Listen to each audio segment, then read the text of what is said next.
And one of the biggest things to counterplay Corrin with her slow landing aerials, like once she gets going, all of her aerials connect into each other, but getting that initial hit of an aerial can be difficult, especially against a character with an anti-air game like Ken and a player with a parry game like Jazo. But Shadic starting it off with a quick little aerial hit. It won't matter if you can't get shield up. Yeah, dude, he's actually already kind of brought up focus once, got the hit, and then punished it anyway just for falling out of it. Yeah, I mean, focus, like, Shadic can kind of treat it just like another air dodge with the frame trap game that Corrin has, going to be able to break it with 2 instead of 1, and that's just a little bit of extra damage for her. So, you know what? Maybe the parries won't matter if Jazo can never touch the ground. What a nice little mix-up there, too, getting, like, floating to the other side and throwing out that pin sweet hitbox. Gonna get another landing there too when Jazo tries to jump to contest. Has to drift back and away, and it still doesn't get you to safety. Finally, one parry. Yeah, I was about to say, like, where are these parries? And it's not that they're not there, it's just that Jazo hasn't left disadvantage. Jazo got to lock in on this. Gets that first initial hit, sends Shadic off stage 2, but one other thing too, Ken does not honestly really have the tools to edge guard this character. Gonna instead have to opt for the ledge traps, which Jazo is doing really well right here. Can't connect the crescent kick into the F smash though, so Shadic gonna be able to live through it. Okay, there we go. Yep, gonna be able to get through. Oh, dude, I love the way that Shadic's playing. He's so aware of the focus coming through and just trying to find a way to bait it out, trying to get Jazo to, you know, either cancel it or go through with a hitbox so he can get a punish. And again, another parry coming out here. Ooh, and you're trapped in the corner against Ken. Practically a guaranteed kill. Either you're getting sent into the blast zone or you're getting shield broken and sent into the blast zone. Well, it's just the flavor that it involves. Because either you break the shield, you land on stage, or you just walk forward a little bit and just watch them fall. You get pushed off in the dizzy animation. Which honestly is the funnier way. Ooh, good step away from Jazo. That was like backdash-esque. Yep. But it gets him away from the F smash. All right, great power cancel right there, just to kind of, you know, again, oh, that's huge. That's a parry that Jazo needed. And now this game's looking so much closer and not going to take the stock right there. Great DI by Shadic, going to be able to find her way back to the stage without too much hassle. And Jazo's starting to bring in the mental damage of just parrying everything. Yeah, he just needed a second to lock in on Shadic's timing. Now he's getting it going, and Shadic just not able to leave this corner until he finally gets to jump over top of Jazo's head. Gets the chainsaw F smash, but it's not enough to kill coast to coast without the tipper. Ooh. Really wants that back air too. Jazo able to land though, gets the Shoryu center stage, gets the stock, and just like that, he's in the lead. After a great start from Shadic, Jazo's roaring back here, but Shadic will even things up. 1 stock apiece, 0% both ways. Here we go. This is where it's all going to come down to. The neutral is so important for both of these players here. And that was a very unfortunate scenario for Jazo. He got an opening, just wasn't able to confirm into much else, and that gave Shadic an opening himself to put down some damage. Shadic making that early adjustment here too, though. He's starting to catch on to where Jazo's going to land with the focus cancel and just grabbing it. He's not dealing with anything else. He's just, you know, like, Corrin might not be able to get as much off of her grab as another shorty like Roy, for example, but she's still going to be able to get positioning, able to get damage. And Shadic's more than happy with that, but he's certainly not happy being in the corner against Ken at 79%, because that might just be the game, and indeed it is. Yep, and that's going to be literally the name of the game. Both of these players are very patient, right?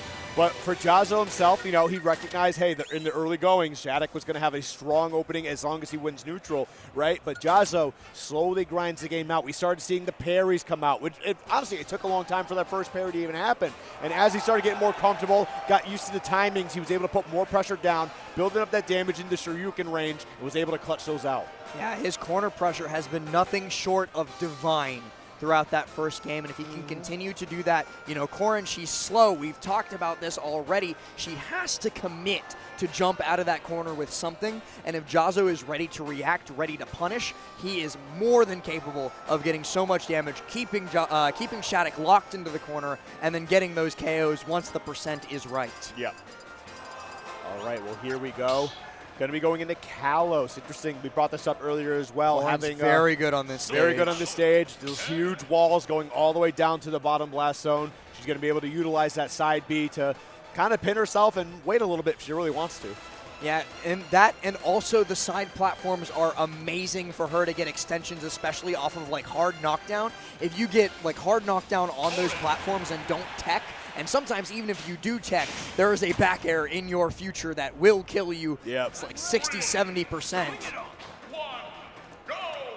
Yeah, I'm interested. Also, but this is also like kind of FD-esque with the outside the platforms on the side. Yeah, so but like, dude, back hit nair from Corrin to set up onto those platforms is ridiculous. Yeah, but also like Jahzzo, like he's not gonna be able to get those early Shoryukens, obviously, but he will be able to pressure back and forth along the stage. Oh no, not early Shoryukens. We'll just have to rely on normal Shoryukens. Yeah. Like 110 instead of 90. Sure. Jazo, right. though, he's the one in trouble early days in this game. Not really able to get back down onto the ground. The up smash does not kill thanks to that high top ceiling. Up throw here or down throw, either one, neither will kill, and so Shadic opts to not stale the up throw. Yeah, the up throw should definitely kill at this point. So if Shadic finds it, it'll definitely be the stock. Doesn't have to rely on that, though. Gets the pin, gets the kick, gets the stock. Ooh. Scary situation on the platform there, but able to clank out, so Shadic's not going to get caught by the elbow. Okay, here we go. Jazo definitely taking his time, doing a lot of little bunny hops all over the place. I'm also kind of wondering, too, if maybe on, like, these stages, I don't remember if the Supernova stage list is character first or stage first, but if it's stage first, we honestly might be able to see, like, oh, he goes Kalos, I'm going to go Ryu type thing coming later in the set. True. And he does have a Ryu. He has a very good Ryu. Does he have a Kazuya? Yes, but never play that against Shadic, please. Yeah, no, that is also true. But yeah, I think Ryu might actually be the play going forward in this. Like, I know that Jahzzo is a Ken tried and true. Yeah. But Ryu definitely seems to be the play for this type of matchup, for Shadic's playstyle. It's on this, like, this kind of stage specifically, too. Like, the Kalos and, like, the stages like it. But that really does just depend on if it's a character first rule set or not. I think as long as Jahzzo maintains the lead in game count, I think we'll stick with the Ken. Yeah. I think that's what it really comes down to. All right, he'll find his way back, though. Not going to find the pin attempt. Whoa, all right, uncharacteristic. Gets away with it, too. Yeah. You know, sometimes when players this good make those mistakes, they don't get punished because the opponent is so not ready to do anything about it. Yeah. Jahzzo is usually really good about getting on top of those mistakes, though. So uncharacteristic from both players. Ooh, trapped in the corner, 43%. This might be really bad for Shadic. The lead might vanish if Jazo gets what he wants, but he's just going to retreat to center stage with a couple Hadokens instead. I think he could have got maybe a couple more down tilts out of that, like the soft down tilts. Oh, fell out of the combo. Great DI from Shadic, though, to get out of it. Yeah, the heel kick there, or the crescent kick, rather. Not going to connect, That's but it's the crumple off of the focus hit. Shadic tries to break through it unsuccessfully and gives Jazo everything that he wants. Yep, gonna focus, tried to focus to the ledge, gonna get caught up, losing the stock in the process. But Jahzzo has played an incredible game on Kalos, despite the matchup, despite the stage. Here we are, both of them taking their times. You can see how much respect both these players have for each other. They are both aware of what the other is capable of. And this is, I'm going to take a teachable moment opportunity here. I saw somebody in chat say, did Shadic forget about grab? And you would think, like, the way that Jazo uses parry and uses shield, grabbing him would be nice, tomahawking him would be nice. In practice, it does not work. You jump in front of Jazo's face, and he's going to blow you up with one of Ken's anti-airs. It is a very, very dangerous game to play against him. There's a reason why people don't just grab him. It's hard. And it's why you actually space your aerials with Corrin. Like that, so you don't get any sort of those punishes, or at least there's less of a chance of it. And it's not like necessarily a bad thing to think either. Like, you would think, yes, you could grab him. No. Oh, this is big. Nice pickup. Okay, I like that. Counter cancel away, just so no chance of the punish. Reset to the neutral here. Both players on the ground now. Both of them trying to bait something out. Shadic trying to keep him away with these back airs. Jazo just waiting for the right moment. Gets the Hadouken in there. Oh, wow, just runs right in for the pin. Gets the sweet spot and closes out the game. Shadic now taking it one apiece against Jazo. Yeah, really nicely played by Shadic, just waiting to pick his moment. And pick it he does. Gets the pin. run it straight to PS2 as well. Jazo did not deliberate on this counterpick choice even slightly. Gonna shake it out a little bit, keep it loose. Lock him right back in on the Ken as well. And I think Jazo's gonna insta-ban Kalos for if he wins this game number 3. Yeah. Not going to let Shadic go back there, but then the problem becomes you then end up leaving open a stage like Battlefield or, another really strong stage for Corrin. It's the difficulty of a 2-ban rule set.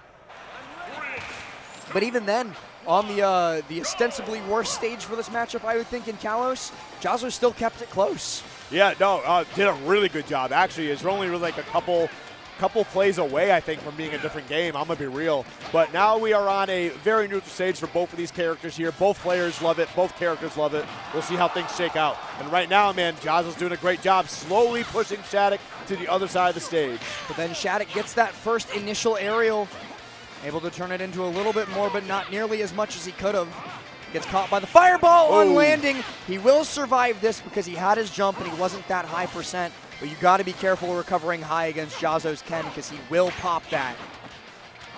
Yep, there we go. Gets to kick through. Tatsu just to put some pressure on, build up a little bit of damage, 81%. Honestly, if Jahzzo could find a way to get these down tilts open, that could have been a scenario where we get the combo started, gets to Shoryuken to close out the first stock. Big stuff from Shadic right now, doing a great job of the spacing. Yeah, a nice little down tilt up air too to keep the juggle going. Then catches Jahzzo with a pin, a very nicely played stock to take the early lead in game number 3, the rubber band game, where it's so important to get that counterpick advantage should we go to a game number 5. Yep. Oh, but this is bad in the corner. Jahzzo not able to get the follow-up, and instead Shadic able to nair out.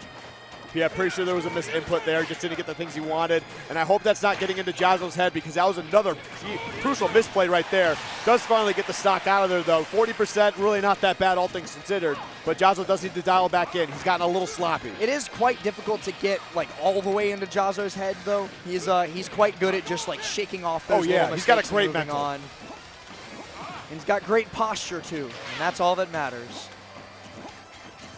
Okay.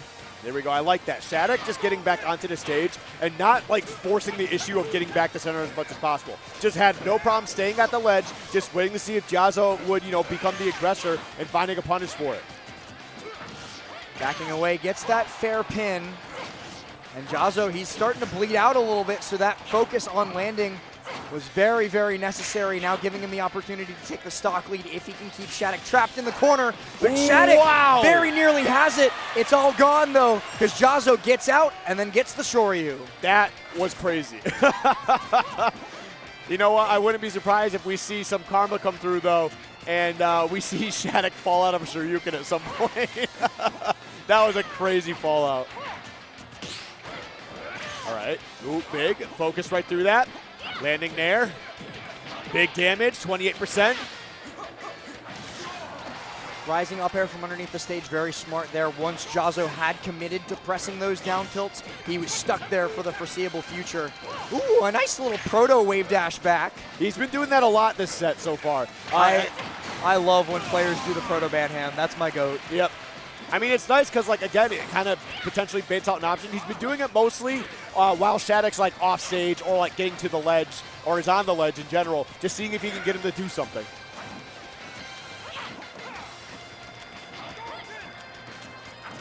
Okay. Nice, careful neutral. Jahzzo going to be the one who loses out first, but it's only a rapid jab. You know, one of the better scenarios for him in losing neutral. Shadic going to have to drop shield there lest it be broken.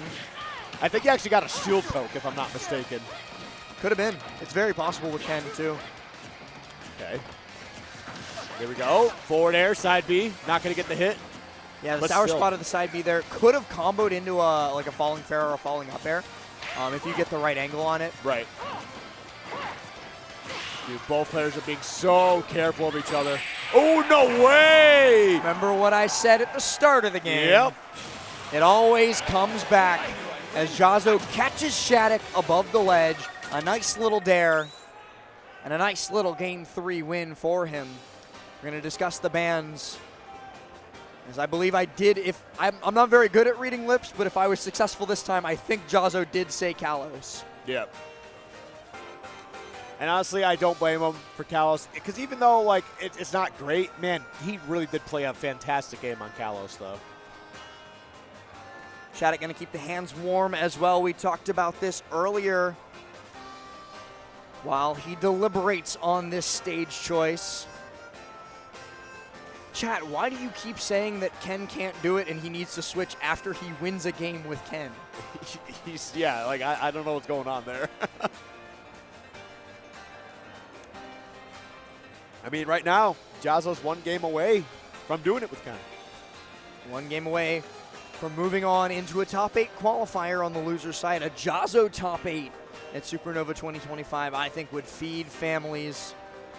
The last Georgia rep in the bracket as well, because I think Light... Who would he fight if he wins this? If he wins this set, he's up against Rothflow for top 8, which is very doable for him. I think Rothflow is a good, solid matchup for both of these players. Yeah. I'm going to be real. But, and like I was saying, the last remaining Georgia rep, since both Cola and Wrath dipped out at 17th place, Jazo got to put the region on his back here. You know, I think Shadic's been putting on a lot of Tekken music lately.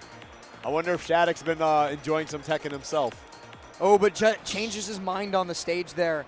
Opts to go to PS2 instead of, I think it was Small Battlefield initially, or regular Battlefield to pick the Tekken music.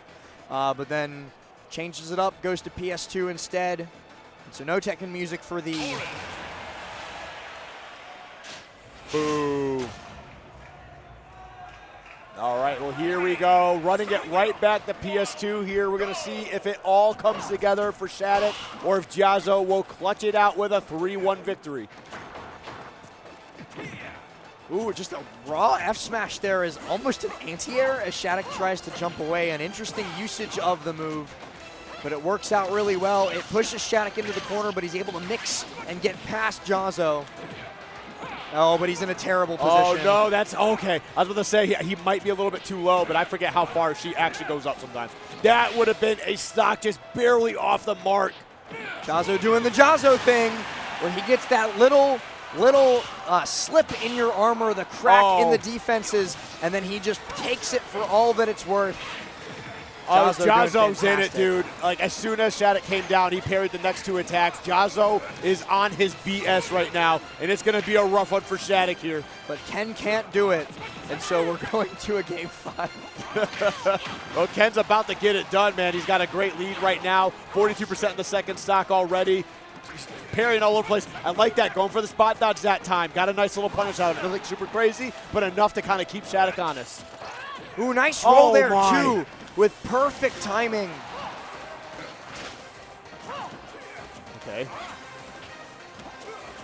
Finding his way through. That's Shadic big. got the startup of F smash, but Jazo beat it out with the elbow. Whoa, okay. All right, definitely a sigh of relief for Shadic here. A little bit of the shaking your head. I need you to lock in, kid. Looking for this landing aerial is Jazo. He's caught by the rapid jab, though. Forced into the corner, but Jazo's been much more comfortable fighting out of the corner compared to Shadic. Okay, there we go. Fair, nair, fair. We're going to be a lot of damage here. Focus out, but Shadic beats it. This is what we need to see. This is what I need to see from Shadic to know that the confidence is still there. Great stuff. Gets the sweet spot. Not going to take a stock here. Any punish on the focus? No. Lets him retreat and get back onto the stage. Not just back onto the stage, but back to center stage. Shadic retreats a little bit too far, corners himself, and Jazo says, "Thank you very much, sir. I would love the stock here." Okay, there we go. Forces the jump. Big damage. Not going to take the stock, unfortunately. Shadic looking for a back here once again. Tried to have another aerial, but landed in the process. It just might be creeping towards the 3-1 finish for Jazo. But Shadic, he's got some fight in him yet. Able to get that footstool landing up air. Jazo tries for footstool Shoryu, and it sets him up on the platform there to get the down tilt on the hard knockdown. I don't think that was intentional off of the Shoryu. I was saying, is footstool Shoryu even real? The Shoryu was supposed to hit, but because it didn't, Jazo was able to follow up anyway. The mark of a fantastic player. It would have been funny if he top shoot again for just a couple extra hits. All right, well, 51% though. No answer from Shadic yet in this final stock. Great shield pressure from Jazo.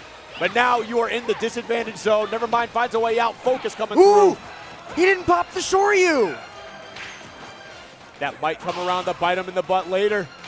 Right now he's looking for these up tilts. Ooh, wrong angle. Yeah, Shadic hard SDI'd out there, I think. But this one will do it.